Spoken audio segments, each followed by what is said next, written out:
একটা রাত, যে রাতে নাকি ভাগ্য বদলে যেতে পারে। একটা রাত, যে রাতে মহাবিশ্বের শক্তি সবচেয়ে বেশি সক্রিয় থাকে। কিন্তু কেন হাজার বছর ধরে মানুষ এই রাত জেগে কাটায়? আর কেন নারীরাই সবচেয়ে বেশি এই ব্রত পালন করেন? এই রহস্যের নাম মহাশিবরাত্রি। মহা মানে মহান, আর শিবরাত্রি মানে শিবের পবিত্র রাত।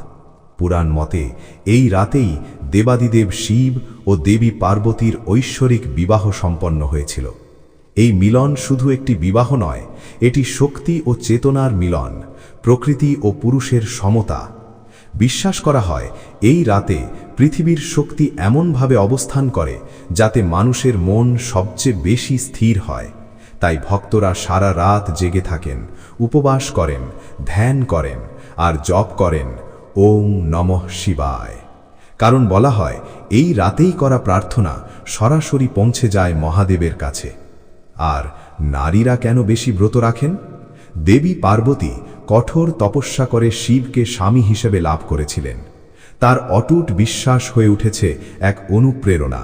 তাই অবিবাহিত মেয়েরা আদর্শ জীবনসঙ্গীর আশায়, আর বিবাহিত নারীরা সংসারের সুখ ও স্বামীর দীর্ঘায়ুর জন্য এই ব্রত পালন করেন।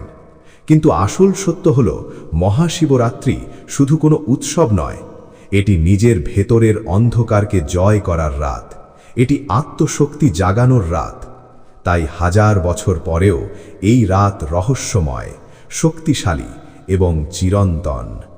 আপনি কি এই রাতে জেগে থাকবেন? কমেন্টে লিখুন ওম নমঃ শিবায়।